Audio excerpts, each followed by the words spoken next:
Sometimes you have to just walk away. You have to know when the season is done. It's time to move on. If you're lingering in something that God's trying to pull you out of, or something that you know is complete, it's done, that time has passed, and you might even be forced to have to do something new and be uprooted. But leaving the past or leaving what was, it could be a really heartbreaking, bittersweet kind of situation, but also it could be the beginning of a new adventure. It could be something that sparks some life back in you.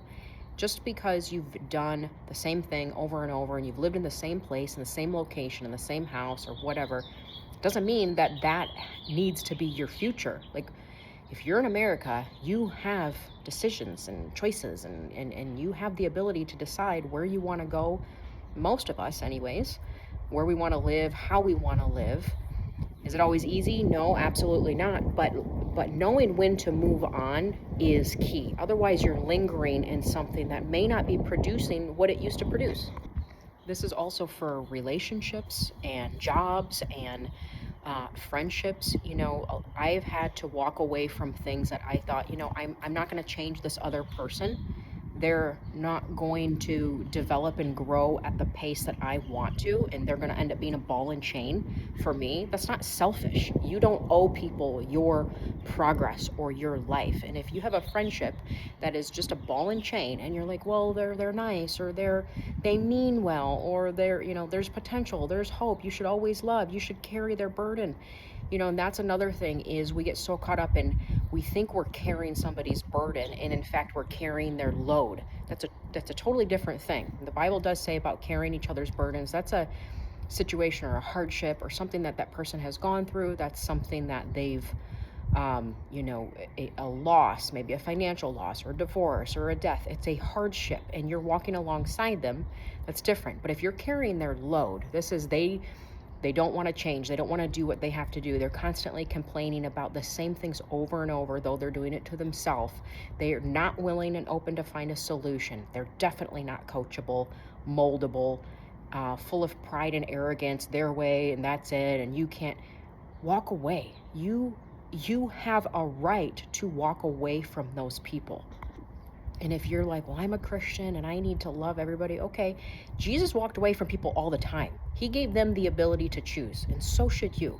People have that ability to choose the direction that they want their life to go. And that doesn't mean you have to pause and go in that direction as well.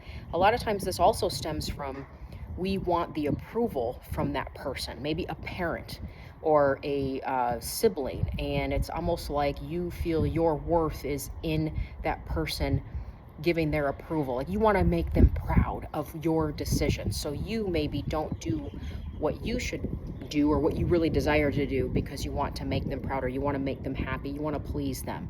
This is really common in narcissistic relationships. If you've had or grown up with a parent that way, or you've grown up with always having to perform for approval, then you feel that your approval is based on your worth, and your approval is based on what you do or don't do with that person. The problem is that they can change their mind anytime. They might be like, yeah, you were great today, but now I hate you. Now I'm mad at you. It's so easy for that type of relationship to go sideways and go sour if you just make one wrong move. Oh man, I failed them, or they don't love me anymore. They're not talking to me anymore because of one thing. I've dealt with that almost my whole life, where it was approval based, and based on what you did or didn't do, or said or didn't do, or how you didn't do what they wanted you to do.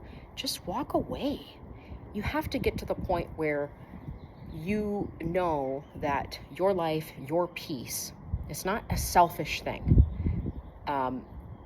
This is very important, especially if you have children and you're married. You don't owe your mother-in-law, your cousins, your husband's cousins, your brothers and your sisters, your parents, you don't owe them anything. At this point, you are to leave them and cleave to your spouse.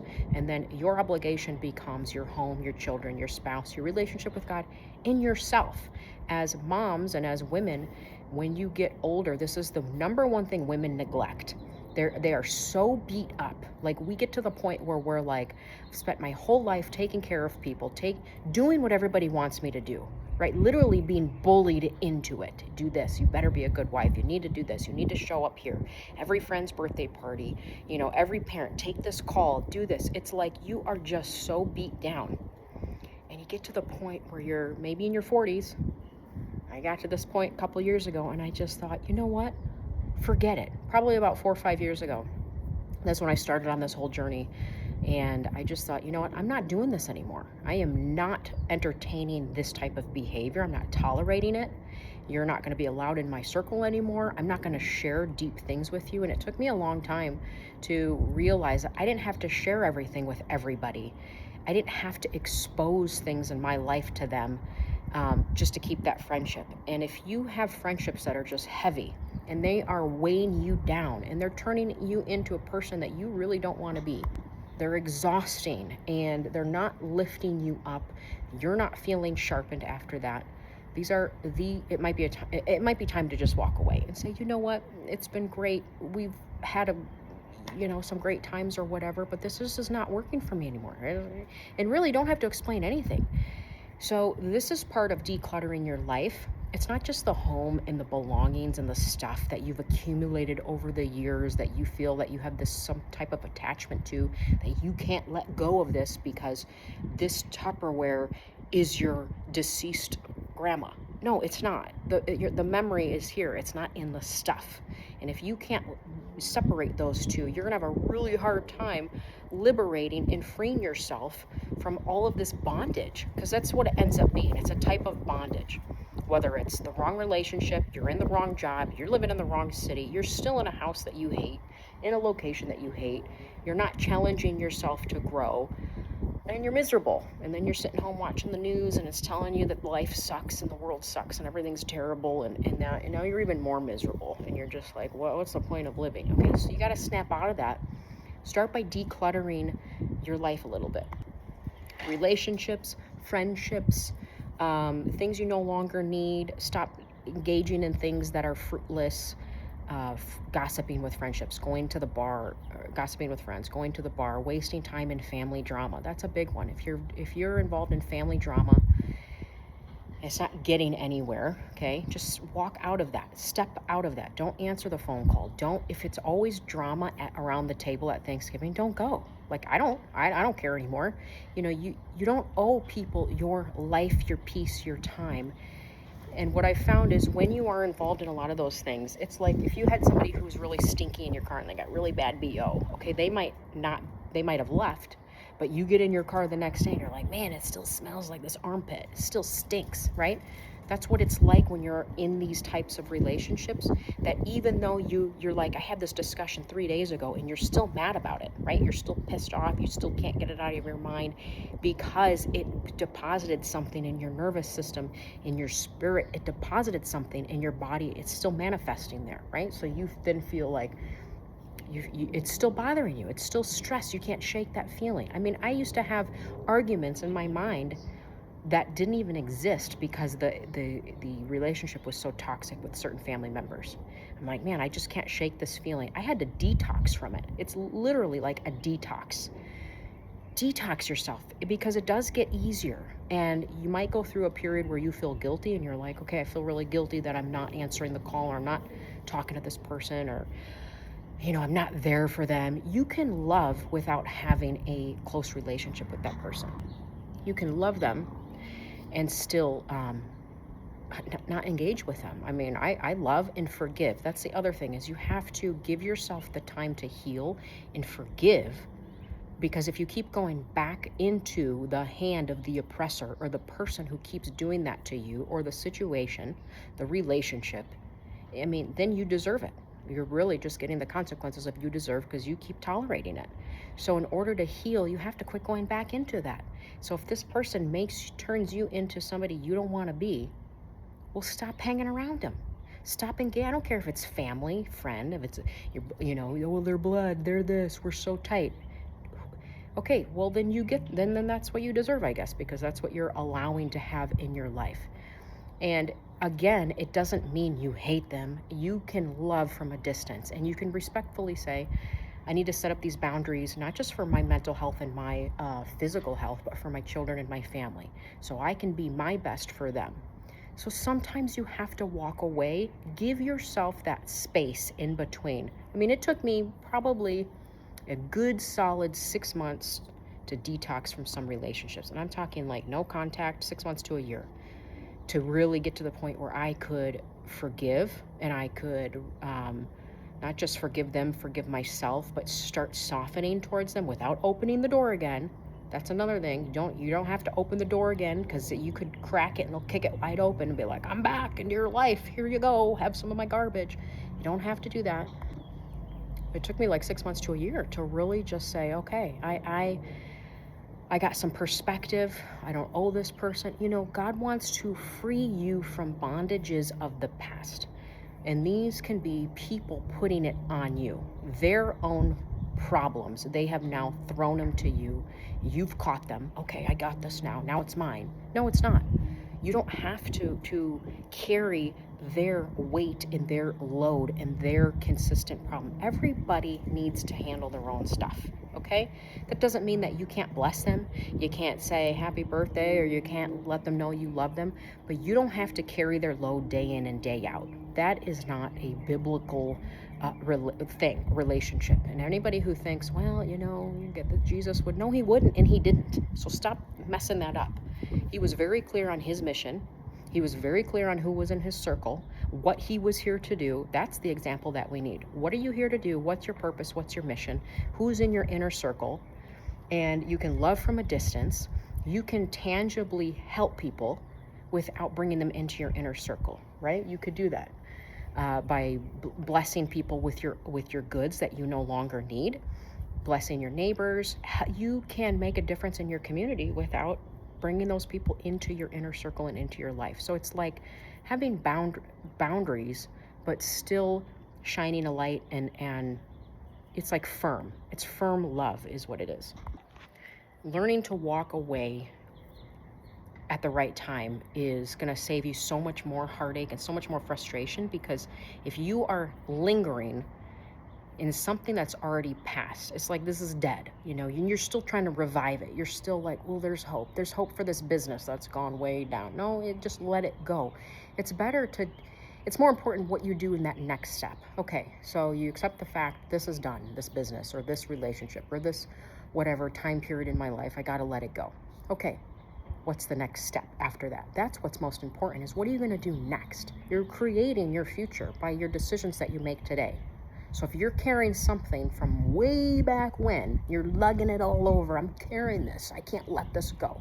I can't let what they did to me go. 2 years ago, they said something to me and they wrote on my Facebook, and I'm mad about it. I'm not even, Facebook's like the worst place because everybody hates everybody. And they'll go out of their way. They don't even know you, and they're like, yeah, well, you suck and you're this. And I mean, like, get a life, like you have nothing better to do than take the time to write something mean, and then you go back to your life. Oh, I feel so good. I sure showed that person that I don't even know. I sure showed them. Yeah, you did. Great. As you sit in your dumpy house full of junk, whatever. You just have to stop carrying all of this stuff from the past into your future that is not doing anything for you. Let it go. So the practice of decluttering your life, decluttering your house, it's not just the physical. There's spiritual attachments to things. So this is why people go through emotional, it looks crazy sometimes when people are letting go of stuff. You're just like, excuse me, you're just like, emotional, like, oh man, I can't let go of this. I mean, you're literally having a battle with yourself. Can't this cost this much? And this, I've done it. I've had something and I'm like, well, I better look up how much this was 5 years ago. Oh, that was pricey. Okay, so I spent money on it and it's been sitting in the closet, and you're going back and forth. I better keep this. Or so-and-so gave this to me. You're literally wasting the time that you're spending, you're wasting on deciding whether or not you should keep something that you don't even use, that you forgot about, that you hate. I hate the way these pants fit. I hate the way those shoes. Every time I look, I'm never wearing those shoes because they give me blisters. You're trading your life while you decide what to do with those things. This is why the art of letting go is such a profound step into like changing your life and decluttering your life, because you're not as attached to things, right? You're not as attached to seasons, to people. You've learned to take things with a little lighter step, right? You can walk a little lighter, feel a little lighter, like, yeah, you know, that sucked, but I'm gonna move on from that. So you're training yourself to really get past situations that are uncomfortable. You're training yourself how to move quicker and not delay and linger and stay in something. One of the reasons why I stop, I decorate for Christmas really early, but I take it down like the day after, because I'm like, the season's done. I don't want to linger in it. Some people like to linger for a month. I prefer not to. I'm already on to the next thing. I'm ready to go.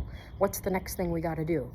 And that's just my personality. I like that. I like to do as much as I can in a short period of time, as much as I can. Like, how much can I do? It's just my personality. And I've learned that what used to take me 6 months, I accomplish now in like 2 days. Literally, because the him and haw, the deciding, the this, should I leave, should I go, should I stay, should I do this, that all keeps you in like this really fuzzy state of mind. It's very, indecision is like the worst place to be, because time is passing, but you're not moving. In fact, you're kind of going backwards. So you have to make these decisions. This is why having a coach or a mentor on, should I get rid of this? Should I not get rid of this? What should I do? Where should I go? And I've had people reach out to me. I've coached women in the past. Let's assess what the biggest issue is in your life. What's holding you back? Let's get this together and let's make these decisions. And it would come, I always advise people from a place of their highest self. Where do they want to be? Who are they really? And helping from a place of wisdom and sharing truth is key. You can't be asking people who don't have their stuff together, what should I do? Oh, well, you should do this. No. You have to seek the right advice from the right people, because everyone's going to have an opinion. And if you're sharing it with all the family that you're trying to get away from, they're going to tell you what they want you to do so you don't advance or elevate or grow, because they're not going to want you to. Those are the first haters. As soon as you start growing, all the family members and all the people from your past and friends and all those friends, they're the first ones to come out and attack. Ooh, they hate that. They won't support your Instagram. They won't support your new business venture. They'll argue with you. They'll mock you. They'll talk behind your back. They'll gossip about you. They won't purchase through your links. Like those are the worst. I'm just saying it. It's the truth. And so I've had to really just say, well, those, it is what it is. And when you go in without, if you don't have that expectation, a lot of times we think, oh, my family's going to support me. No, they won't. So if you just get rid of that expectation to begin with, and you say, if it's just you and God, that's it. That's all that matters. Sometimes it's not even your spouse. Your spouse may not even support you when you're trying to get healthy or make changes, because maybe they're not ready. Don't get mad at them. Don't get offended and resentful. Just do your thing and keep moving forward. But make the decision that you're going to make decisions quicker. You're going to get moving. You're not going to delay. You're not going to let something take 6 months to decide. You're going to walk away when needed, and then move into action, creating the life that you want to create. It's going to take time, but it's a beautiful journey.